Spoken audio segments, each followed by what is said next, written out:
Hey guys, I wanted to talk to you today about the Missouri Building Block Award.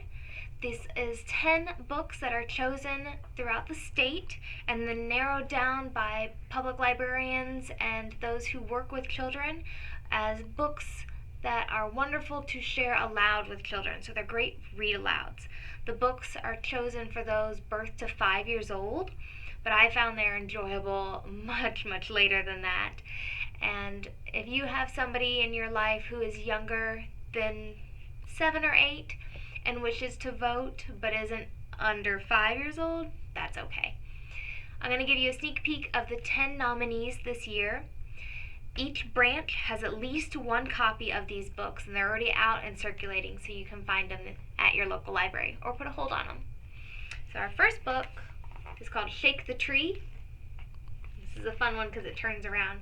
This is about Mouse, who sees a delicious nut in the tree and decides to shake the tree. So shake, shake, shake, shake, shake, shake, and tries to get the nut to fall out of the tree, but something else falls out. And so then they shake the tree, and something else falls out. And it's a question of, will the nut finally fall down, or what else will fall down? So there's Shake the Tree.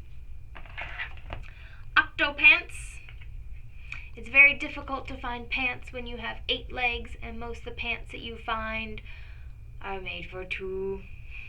So this one's super funny. It's super cute about an octopus and his quest. And it's got a nice little hilarious rhyming romp packed with underwater underwear.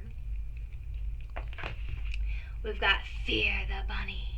This is based upon William Blake's poem, Tiger, Tiger, Burning Bright.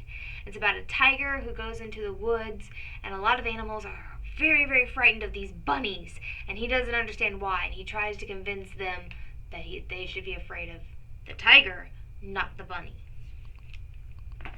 Then we've got Duck! A young duck comes running up to all the other animals on the farm, yelling, "Duck!" And they're like, "No, I am not a duck. You should not be yelling at me. That is rude." But he's got a message he wants to share, and he's very determined to share it. This is one you'll read through the first time and be like, "Oh!" And then you'll read through it again, and you get more and more out of it each time you read, especially when you can see the illustrations. Speaking of illustrations, we've got I Can Only Draw Worms. This one is simply hilarious. It's full of all these funny little quirks about how the author only draws worms. And there is a dreadful accident. But remember, he only draws worms. This one's super fun to share with all ages, especially your big kids. And then we've got Everybody Says Meow. It's a magical time when everybody says meow. Are you ready?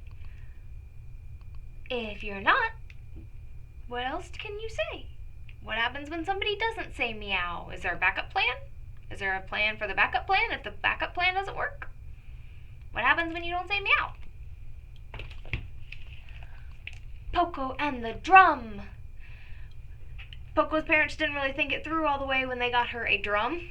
And so they sent her out into the woods because they are just quiet little frogs and don't want to attract much attention.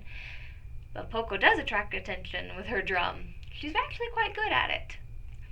So read this story to find out what happens with Poco and her drum.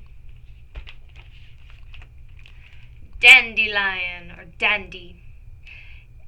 What some would call a weed, some would call a wildflower. A dandelion appears in the front yard, and there is kind of a battle of wills between the little girl and her daddy on what is going to be the fate of this flower. The little girl has named the flower Charlotte, and it's her new best friend. Daddy Lion is bound and determined to get this weed out of his yard.